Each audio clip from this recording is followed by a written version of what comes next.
merge our speakers with our audience. So if I could just ask for your patience for another minute or two, and then we'll be happy to jump in and get started. Again, my apologies for the delay. We're going to try and let this go for the next 40 minutes or so. So it'll go a little bit later than scheduled, and we'll start in just a minute. Can you still see me and hear me? Yes, Matthias? Yeah. Yes, okay, we can. Fine. Okay, good.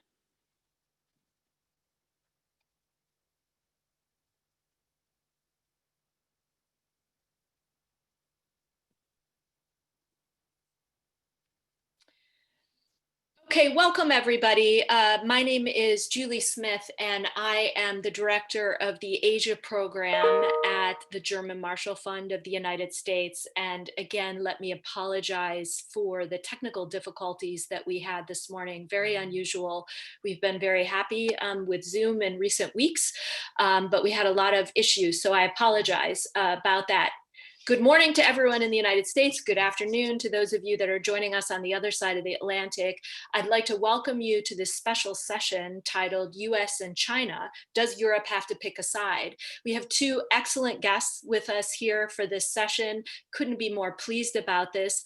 Let me start with the Honorable Sylvie Gulager. She's currently serving as the Deputy Governor of the Banque de France, where she has been since January of 2018. Previously, as many of you know, she served as the French Minister of the Armed Forces. She's had a long and distinguished career serving various roles as they relate to the European Union. She was a member of the European Parliament. She was also an advisor to former EU President Prodi.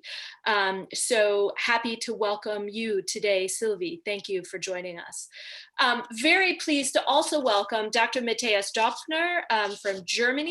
As many of you know, he is the chairman and CEO of Axel Springer, a position that he has held since 2002. He has worked to transform that organization, that company, over to the digital age. He's also had a very distinguished career as a journalist working in publishing. He was formerly the editor-in-chief at Die Welt. Welcome to this session, Matthias. And again, I apologize for the technical difficulties. So I'm excited to jump in here. And one of the reasons we wanted to have this conversation is because, or is due to the fact that, Matthias, you had a very interesting piece that came out in early May. It was published both in German and English. Many of our listeners probably saw that come out on May 3rd. And the title in German was Wir müssen uns entscheiden. And basically in English, it boils down to Europe must somehow decide between the United States and China. And I want to read a quote from that piece because I think it sets us up for a nice discussion. In that piece, you wrote, "The current crisis, the pandemic, is massively weakening the European economy, which could very soon place us before a very unpleasant decision.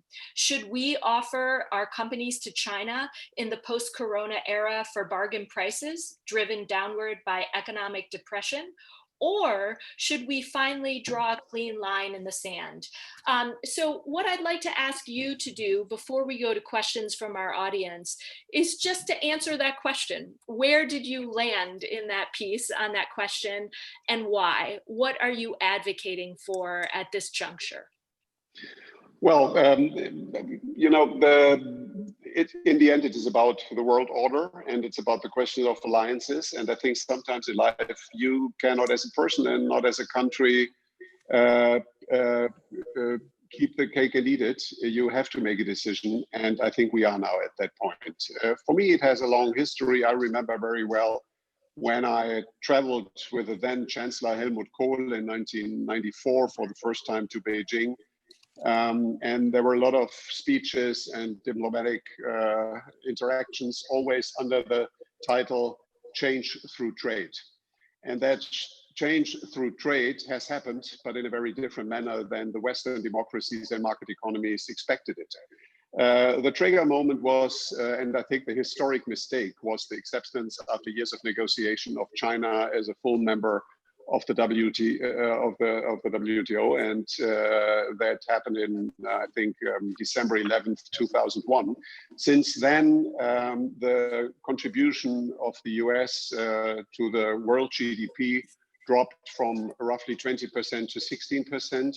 The contribution of Europe to the world GDP dropped from 23 to 16%, while the contribution of China increased from 7.8 to roughly 20%.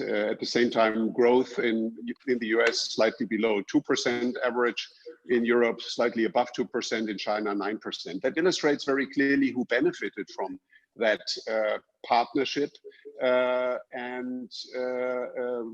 You could now say, okay, if it's about business, China has played this card very smartly, let them do it. We also benefit, and more big corporations in America and in Europe, in a way, depend on Chinese deals, trade with China, and revenues coming from China. But the thing is more complex. It is also a political issue. Because if the domination of China is continuing, and if the dependency of more and more European companies is also continuing, then the influence on politics and the influence on the system of our values is going to be big. And I think that's vastly underestimated at the moment.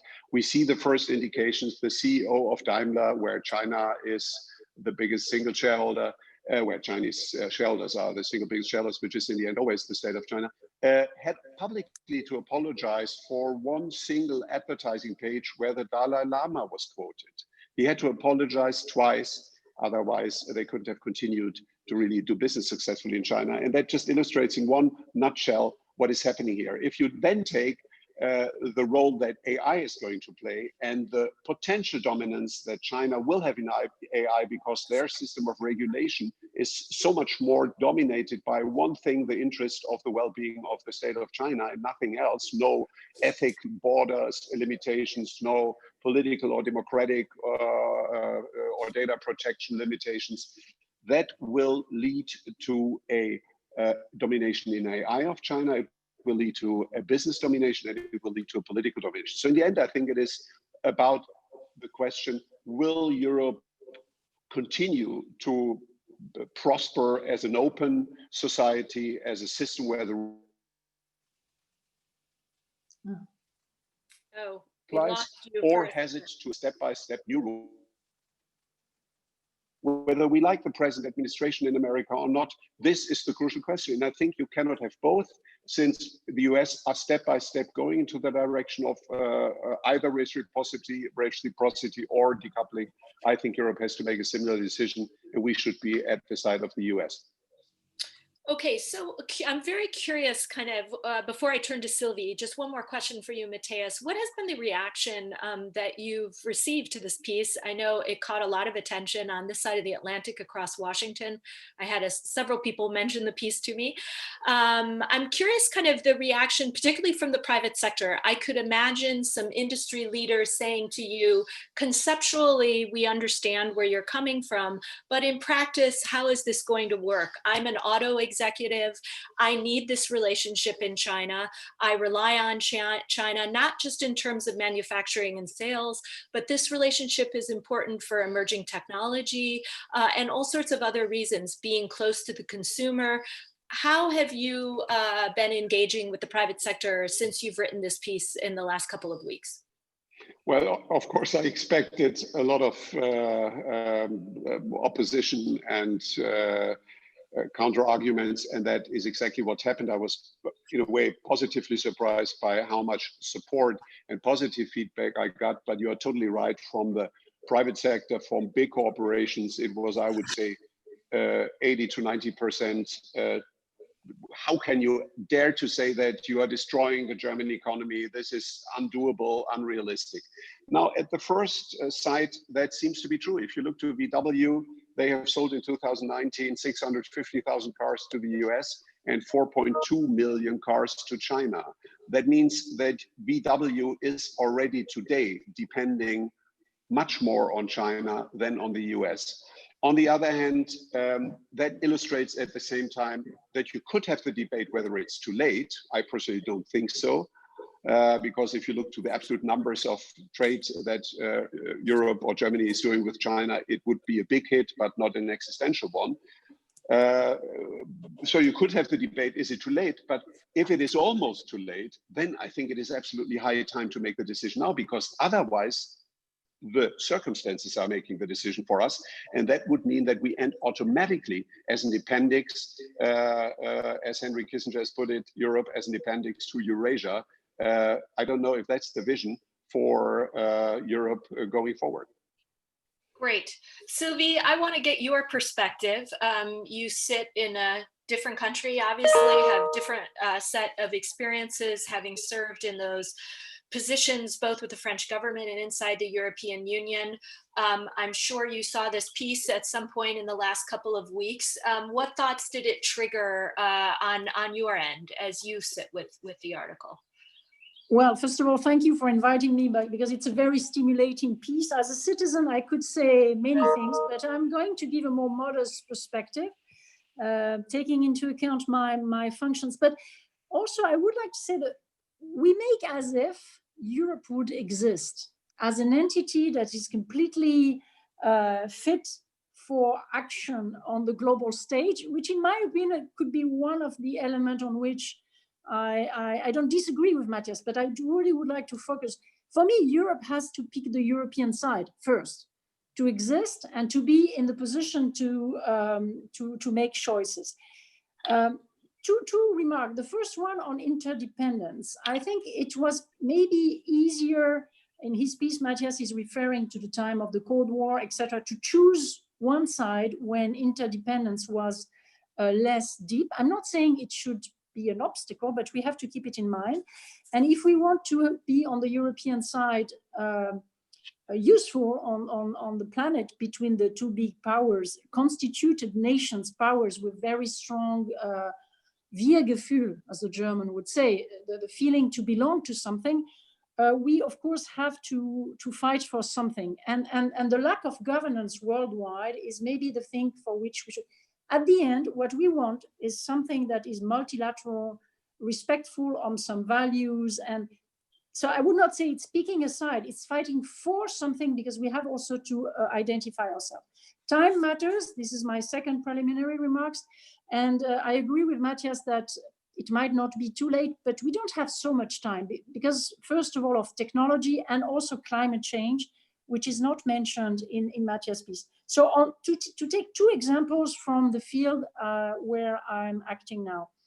On the international role of the euro was created 20 years ago, effectively entering into force, etc. And what we observe is that we are the second currency worldwide, but the second is very far away from the US dollar. And here, of course, it depends how you see things.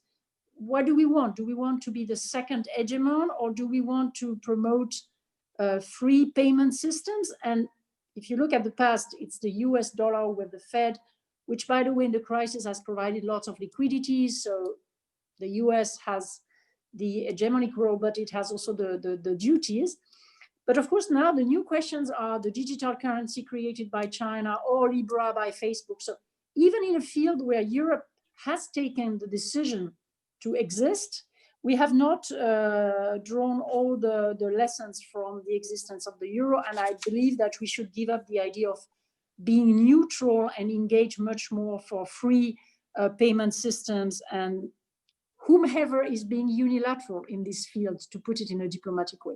And my very last point is on climate, because climate is, in my opinion, the main challenge for the current generation. And here, to be honest, Chinese is acting very is very active on the side of financial stability, creating the taxonomy, but they are also creating coal power plants. So we all have our contradictions. In America, part of the society, the NGOs, the business, some states are very active. The current administration is refusing to discuss. This is also one of the issues where it's very difficult to say it's black or white. So in a nutshell, what we need to do is to fight for values, for a certain vision of the society where individual persons have rights, freedoms, but also where we want to have a sound planet and not just to be obliged to follow one side or the other when we disagree, because the key question is not to follow when you agree, it's what do you do when you disagree with one of the two sides. Thank you. Yeah.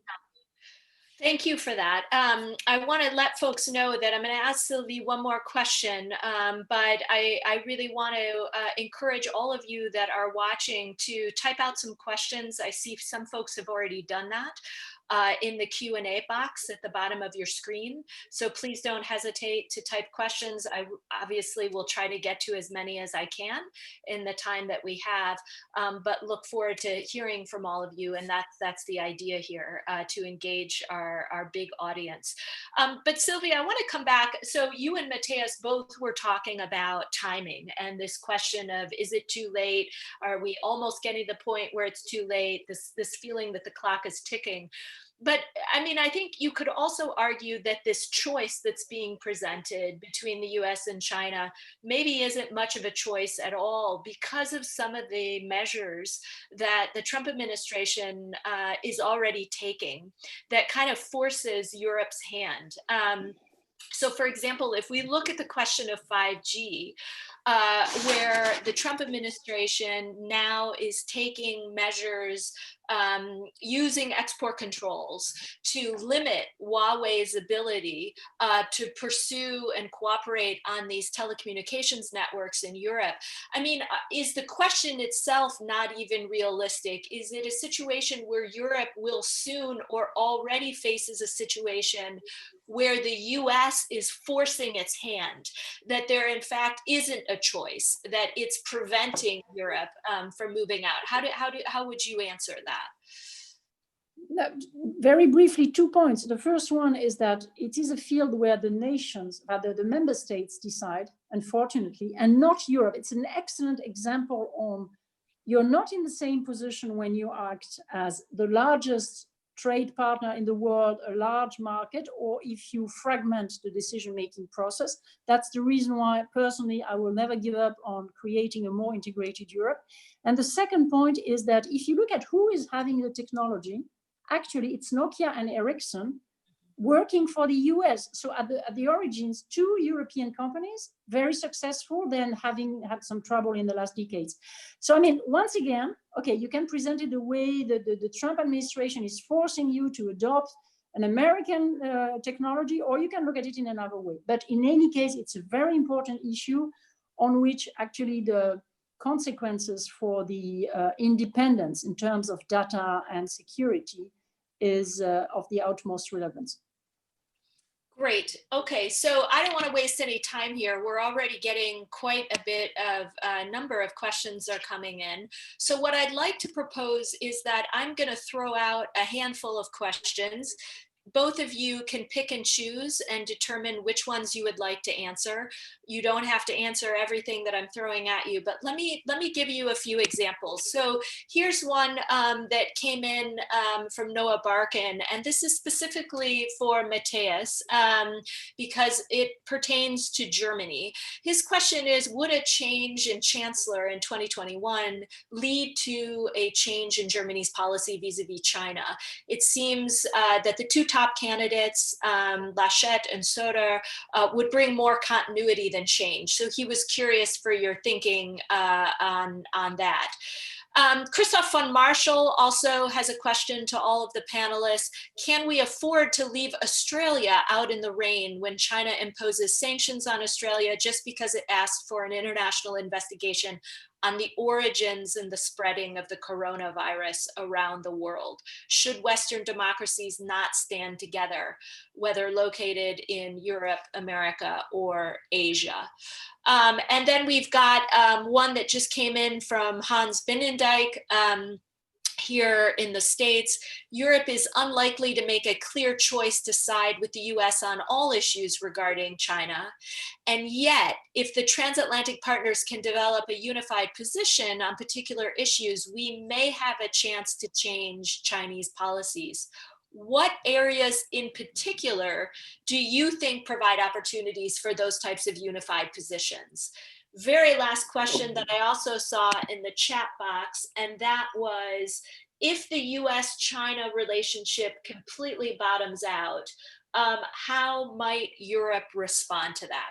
So those are a handful of questions. You can pick and choose. Matthias, why don't I start with you?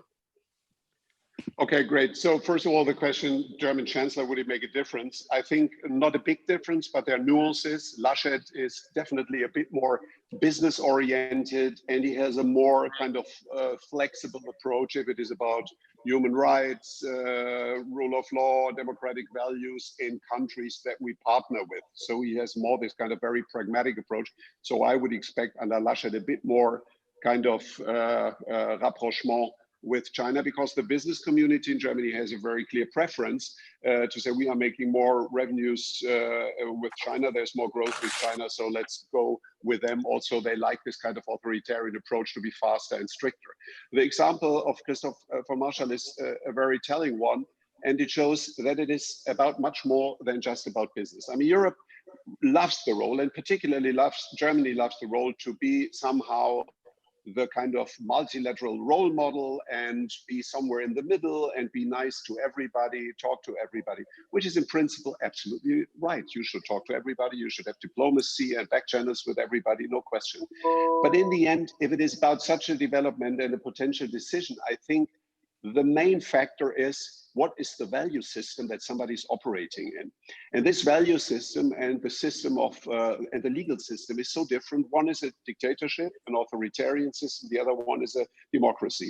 The one is a perfect authoritarian system. The other one is a very imperfect open system. And in that context, the nuances are decisive. If in America, you Google Trump, you Google idiot, you find as a search result Donald Trump. If in China you use the word Winnie the Pooh, you get in troubles because there is the rumor that Xi Jinping is looking similar to Winnie the Pooh, this comic figure from a Disney movie and a famous book. And because of that, this whole word is censored. So that illustrates the difference. If in America somebody criticizes the government fiercely, aggressively, nobody cares. In China, you may end up in prison or you get killed. And I think these decisive differences should, in a way, drive our decision and the priority. That does not mean that we have to agree with everything that America thinks on China, but that also means that we should not overestimate the role that the present administration plays in that context. If you talk to Democratic candidates, I spoke to Nancy Pelosi at the Munich Security Conference and asked her whether, in substance, since she criticized Europe's and Germany's talks with Huawei about 5G.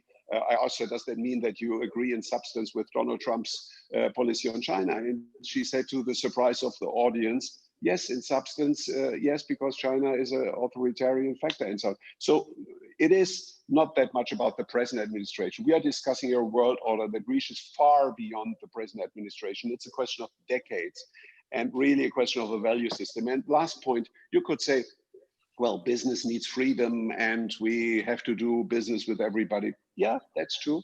But to certain limits, we have, for example, an agreement that we do not allow child labor. That's a limitation to business. If you have the pure profitability goal, then it's nicer to work with 10-year-old kids. Why do we pay pensions to old people? Why don't we let them work until they are 80 and die? Because there are ethical limitations in a democracy, in a system where the rule of law applies. And that, I think, also imposes new limitations in doing business with a country like China, or in partnering or creating alliances, new world orders with a factor like China. And that's why I think in the end, we have not, we just have to really discuss how we should do it. And the last remark here is, I would be perfectly fine if we would really, as a first step, achieve the goal of true reciprocity. What is allowed to an American company in China is allowed an American company or citizen in the US. And the other way around, the same with Europe. We are far away from that. That's why the whole membership of China in WTO is based on, in a way, asymmetrical conditions. And that is something that we have to discuss first. If we find an agreement on that level, then I'm trying to continue to do business with both and continue that kind of dual relationship. If it is not achievable, then I think we have to decide, and I fear that we cannot avoid that moment. Yeah, I mean, there seems to be that theme of reciprocity seems to float around in transatlantic circles a lot, a common thread in our conversation about China. But I think lots of different perspectives on enforcement, or do we have the political will to enforce? To the extent that we develop the enforcement mechanisms, to what degree are we all collectively willing to use them going forward? But Sylvie, I want to let you jump in here and weigh in as you see fit on some of these questions. Well, once again, I want to insist that if we want to have weight, for example, let's take the Australian example, then we have to be sure that it's the European Union with 27 member states, and not that we pretend in whatever declaration that we stick to one side and then a certain amount of member states have their own position. So once again, whatever you want to achieve, if you want to be taken serious, if you want to be credible on the international stage, you have to make sure that you are able to produce your own position. And as a citizen, I don't have anything against that. On reciprocity, we are today discussing China, but one could think there are other fields. Well, are we going to stop making business with some Arab countries because we don't have freedom of religion there for Christians, or because women are not treated equally? So once again, I'm not at all cynical, and I think it's the direction we should try to adopt. But it's very difficult when you are not capable of doing this in general. Just to ask for reciprocity should be at the heart, and the rule of law. It means everyone is treated equally, because this is the idea of reciprocity, not only on a bilateral basis, but as a principle that could apply to everyone fulfilling some criteria and not being picked and choose. So I don't believe in alliances, to be honest. I'm not talking about NATO, that's not the point, but the questions for the future of the world is to have a good governance, not just that you conclude a deal or you make a temporary alliance with X or Epsilon. The key question to have an open society is to defend equal rights for the people, for the companies placed in the same situation, for states having the same behavior.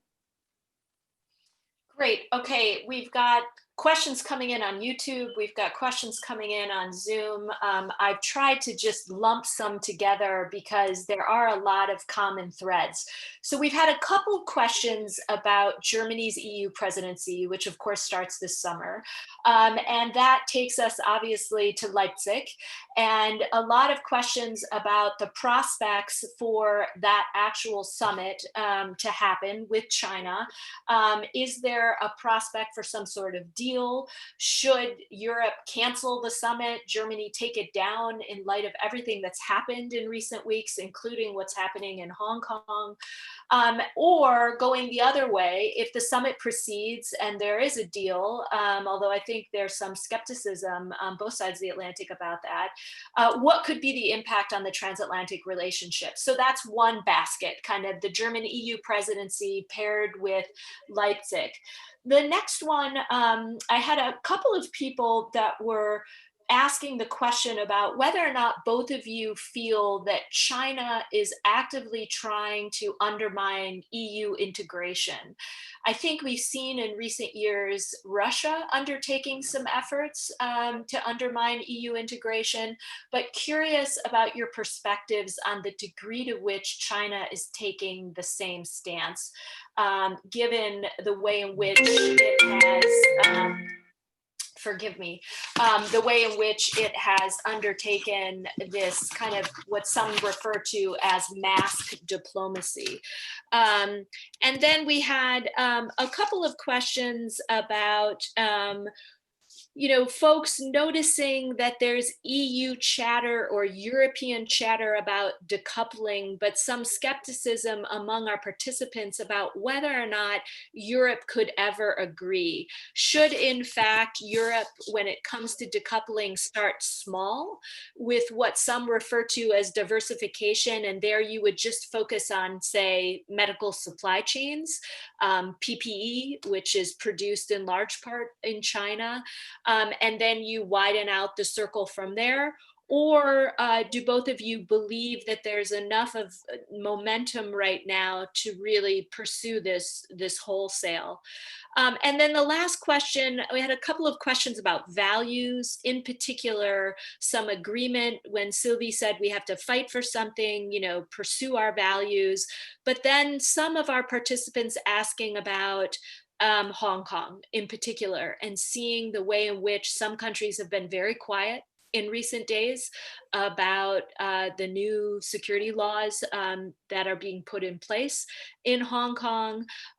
Curious about what Hong Kong tells us about Europe's willingness or ability to challenge China on values. So let's go in reverse order this time. And Sylvie, I'll start with you. Well, the key question for trade is, do we go back to a certain Ordnung, the German would say? So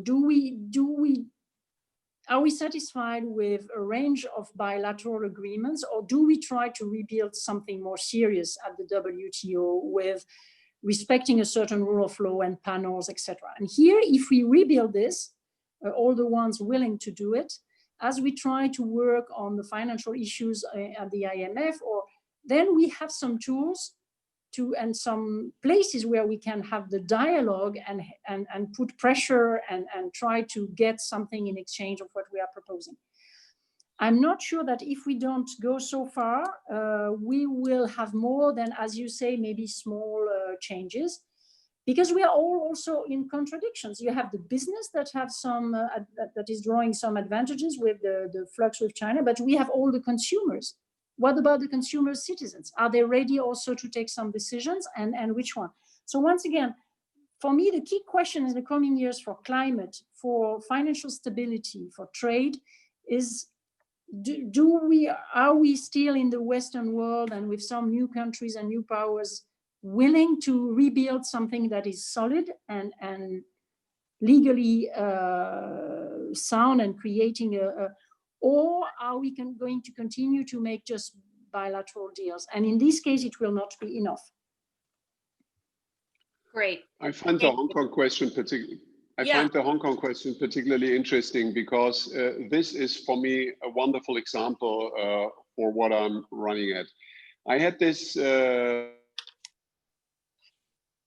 Oh, we've lost your connection. It's morning. a bit hard to hear you. With one of my Chinese friends. Huh. Yeah, no, I keep losing you. You cannot hear me?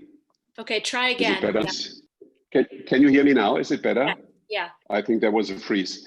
So, however, it's a pure coincidence, but this morning I had a meeting with one of my Chinese friends, and she's very close to the Beijing political landscape. And I asked her, I mean, tell me the true reason, why did China do this in Hong Kong? Why this so-called security law, which is nothing else than a complete annexation of Hong Kong? And she said, because we could do it. It was our right. It was possible. And in a way, that reflects for me, again, this kind of authoritarian approach where there is a big cultural difference. If you talk to a lot of Chinese, without generalizing, I mean, some are totally super critical with a Beijing government, but let's take the kind of political elites. Most of them tend to have this deeply rooted authoritarian mentality, where they don't even see and feel why it is a problem for us, that if somebody is nice to the Dalai Lama, she or he has a problem, why we struggle with the policy of China towards Taiwan, and the limitations of freedom of speech, that roughly 2 million people are working for the surveillance of free expression on the web. So that is all deeply rooted and shows what China can do, China will do. And I think the consequence is, if China is dominating Europe business-wise, it's also going to influence us politically. There is absolutely no question. They will ask for a more appropriate behavior and living up to their standards and to their success recipes. And this is beautifully reflected in this example everybody would have thought they are too smart to do that in Hong Kong. Why not let this kind of little former colony live slightly different, being a business hub, being in a way you could even say an alibi for China's tolerance? No, they did it because they could do it. Interesting. Sylvie, you look like you might want to, do you want to jump in on that? No, very briefly. You know what the added value of Europe is that we were born after the Second World War, knowing the danger of authoritarian regimes. But we have to keep in mind that it can happen everywhere, and even in democracies, the temptation to say me first can also exist. The temptation of unilateral action can exist. And that's the reason why we should really define the principles we want to build the world order upon, which are Selbstbeschränkung, as the Germans said. The European Union was born because of this self-restriction. You are the most powerful. You don't do everything that you can do. You do what you consider right and within a certain framework. But I would quite say we should all be aware that it can happen everywhere. Totally agree. Okay. So we're going to let this go maybe 6 more minutes. So I'm just going to have a lightning round because we had a couple of really fascinating additional questions. Well, we've had so many questions and I apologize that I haven't been able to get to all of them.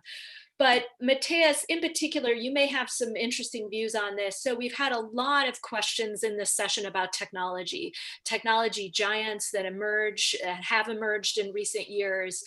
We've got Alibaba, in China, we've got Amazon in the United States. Lots of talk about where Europe fits into this tech competition and how Europe, working with other democratic allies, can preserve their rights and freedoms in cyberspace. Or are we going to have these two separate systems in competition? So interested for your views on tech.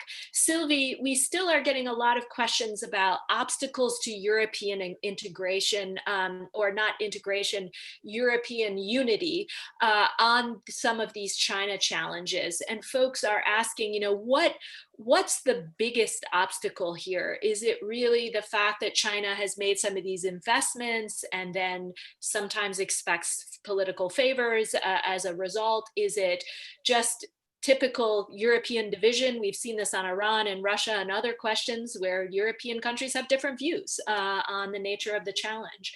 And then lastly, maybe to end on a bit of a high note, to the extent that we want to engage China one way or another at a minimum, some of the global challenges we face, things like climate change, things like the pandemic. One participant asked, what about arms control? Is arms control an area where we can keep China at the table, work together with multiple powers around the world to advance that agenda? So with just a few minutes left, Matthias, why don't I jump over to you and then we'll end with Sylvie. Arms control will lead me to technology. I'm not worried about arms control because the Chinese definition of warfare is so much more progressive and so much smarter.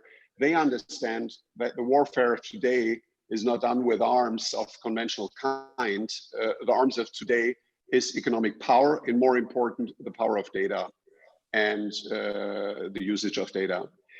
And that's why they prioritize tech so much, and that's why they excel in tech so much. And it is too easy to say China is just copying European or American patents. No, China is meanwhile a highly innovative, a very dynamic champion in tech, has created some remarkable companies. This is just an impressive success, and it should be taken extremely seriously, particularly in the area of AI.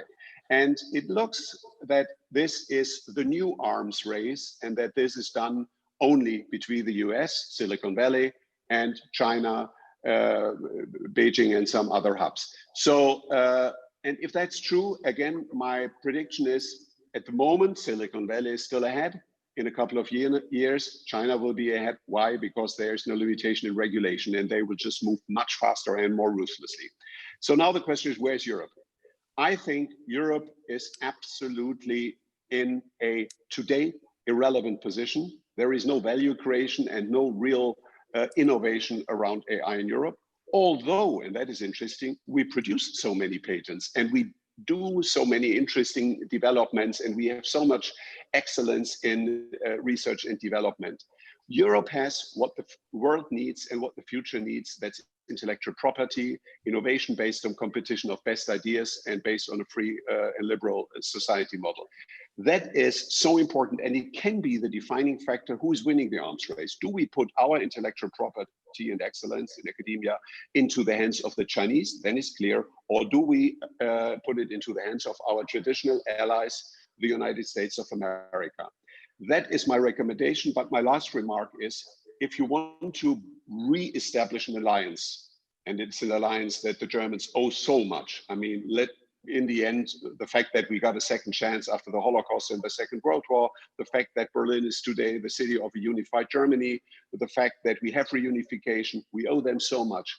So if we want to build and re-establish a new alliance, we need also a partner that is interested in us. That is true for Europe, it's true for Germany, and I can only call upon our American friends, don't give up on Europe. We need you, but you need us. And together we can make it. I like that. I like that closing message. Sylvie, I'm going to give you the final word here. No, and you know what, to show that we can unite in Europe, I would just say I agree with Matthias Döpfner, and that's it. Just one word. No, one word. I think we look too often to Europe in terms of legal procedures, how do we decide, etc. But I think that what we are doing on research with some grants financed by Europe and with some very concrete projects where we put people together, it may be more important to make steps in the technological field than to change the treaty to adopt a new decision making. So, but now you see there is Franco-German common joint call to the US. Think about us, try to remain the ones we loved, the one who helped us to go out of the Second World War with multilateralism, rule of law, democracy, freedom, and shared value. Excellent. Well, thanks so much to both of you for joining us today. Really glad we could have this conversation among two Europeans. Thrilled that we had so many, literally hundreds of people sign up to watch this. It will be playing and streaming and available on YouTube for more people to watch it. Thanks to everybody who sent their questions. I'm sorry I didn't get to every single one. We had dozens of them streaming in real time, but we'll do this again. And thanks again. Hope you'll join us for future GMF events, and we'll be in touch. Thanks, everybody. Thank you. Bye-bye. Bye-bye. Bye.